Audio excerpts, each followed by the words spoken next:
کم از کم دل میں ندامت ہو، دل میں شرمندگی ہو، گناہ کا احساس ہو کہ مجھ سے گناہ ہو گیا ہے۔ حضرت ثعلبہ رضی اللہ تعالیٰ عنہ 16 سال کا بچہ میرے آقا صلی اللہ علیہ وسلم سے محبت کرتا ہے۔ 16 سال کی عمر میں نبی کریم صلی اللہ علیہ وسلم سے عشق کیا، حضور سے پیار کیا۔ مفہوماً حدیث پیش کر رہا ہوں، حضور کا خادم ہے، حضور کی خدمت کرتا ہے، اور حضور اکرم صلی اللہ علیہ وسلم جس کام پر بھیجتے وہ کام کرنے کے لیے جاتا۔ کسی صحابی کے لیے پیغام دینا ہوتا، ثعلبہ کو حضور بھیجتے۔ کسی غیر مسلم تک پیغام پہنچانا ہوتا، حضور ثعلبہ کو بھیجتے۔ کسی چیز کو خریدنا ہوتا، حضور اکرم صلی اللہ علیہ وسلم ثعلبہ کو بھیجتے۔ ثعلبہ حضور اکرم صلی اللہ علیہ وسلم کے حکم پر عمل کرتے۔ لیکن ایک دن میرے آقا صلی اللہ علیہ وسلم نے حضرت ثعلبہ، وہ 16 ایئر اولڈ حضرت ثعلبہ میرے آقا صلی اللہ علیہ وسلم کسی کام پر بھیجتے ہیں۔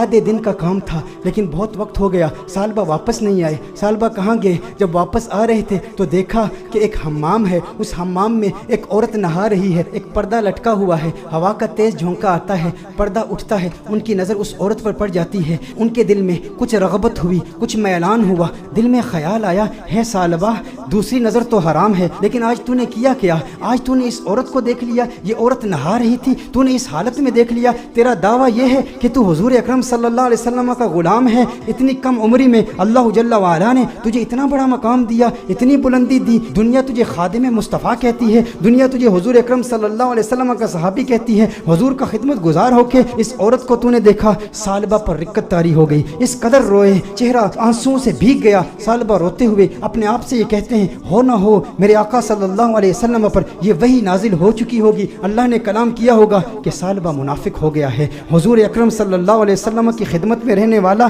اور اس طرح اس عورت کو دیکھ لیا، اللہ جل وعلا کی وحی آ چکی ہوگی، کس منہ سے حضور کی بارگاہ میں جاؤں گا؟ ہے ثعلبہ اب تو اس بات کا حقدار نہیں کہ تو حضور کی بارگاہ میں جائے۔ اس 16 سال کے بچے کے ذہنی خیالات اور اس کے ذہنی ارتقاء کو ذرا چشم تصور سے دیکھیں، تخیل باندھیں کہ اس کو اللہ جل وعلا نے کتنی فراست دی، کس قدر ندامت، شرمندگی، شرمساری کی کیفیت اس کے دل میں پیدا ہوئی۔ یہ شرمساری کی کیفیت کہ ہمارے دل میں بھی ہے، ہم انسان ہیں، گناہ انسان سے ہو جاتا ہے، لیکن گناہ کے بعد ہمارا ری ایکشن کیا ہوتا ہے؟ ہم کیا ڈھیٹ ہو جاتے ہیں؟ ایک گناہ ہو تو اس کے بعد 10 گناہ کرتے ہیں۔ گھر میں تنہائی میں پورنوگرافی دیکھنے والے بھی اس بات پر غور کریں، عورتوں سے باتیں کرنے والے بھی اس بات پر غور کریں کہ جس کے دل میں ڈر ہو، جس کے دل میں خوف ہو، جسے حضور کا قرب ملا ہو، اس کے دل کی کیفیات کیسے بدلتی ہیں۔ ثعلبہ رضی اللہ تعالیٰ عنہ رو رہے ہیں، ان پر رقت طاری ہے، حضور کی بارگاہ میں حاضر نہیں ہوتے۔ ثعلبہ کہاں جاتے ہیں؟ پہاڑ پر جا کے عبادت کرتے ہیں، اللہ کو یاد کرتے ہیں، روتے ہیں۔ اب نبی کریم صلی اللہ علیہ وسلم نے نماز پڑھائی، سلام پھیرنے کے بعد اپنے صحابہ سے حضور نے خطاب کیا،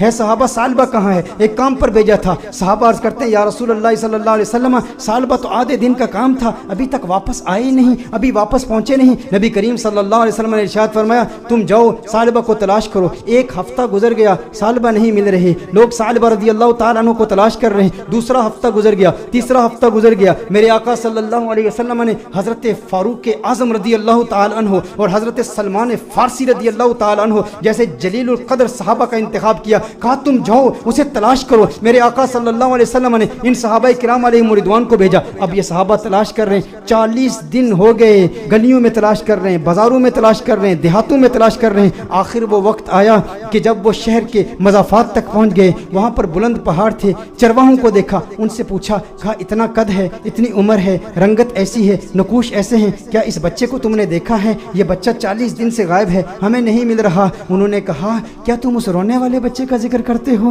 وہ جو روتا بہت ہے؟ کہا کیا مطلب؟ کہا اس رونے والے بچے کا ذکر کرتے ہو جس پر ہمیشہ رقت طاری رہتی ہے؟ کہا کیا مطلب، کون سا رونے والا بچہ؟ کہا جو تم نے اس کی ڈسکرپشن بیان کی ہے نا، جب ہم رات کو سوتے ہیں نا تو ان بلند پہاڑوں سے ایک بچے کی رونے کی آوازیں آتی ہیں، اس کی درد بھری آواز ہمارے سینے تک پہنچتی ہے، وہ روتا ہے اور رو رو کے اللہ کو پکارتا ہے، وہ معافیا مانگتا ہے، ہمیں پتہ نہیں اس سے ہوا کیا ہے۔ کہا وہ آپ کے پاس کب آتا ہے؟ کہا ہم چرواہے ہیں، بکریاں چراتے ہیں، کبھی کبھی آ جاتا ہے، بکریوں کا دودھ پیتا ہے اور چلا جاتا ہے۔ فاروق اعظم نے فرمایا کب آئے گا؟ کہا یہ اس کے آنے کا وقت ہے، ابھی آ ہی رہا ہوگا۔ فاروق اعظم رضی اللہ تعالیٰ عنہ، سلمان فارسی رضی اللہ تعالیٰ عنہ علیحدہ ہو کر چھپ جاتے ہیں کہ کہیں ثعلبہ ہی نہ ہو۔ دیکھتے ہیں کہ ثعلبہ آ رہا ہے، ثعلبہ آ رہا ہے تو رو رہا ہے، دودھ پیتا ہے پیالے میں، لیکن پیالے میں دودھ کے ساتھ اس کے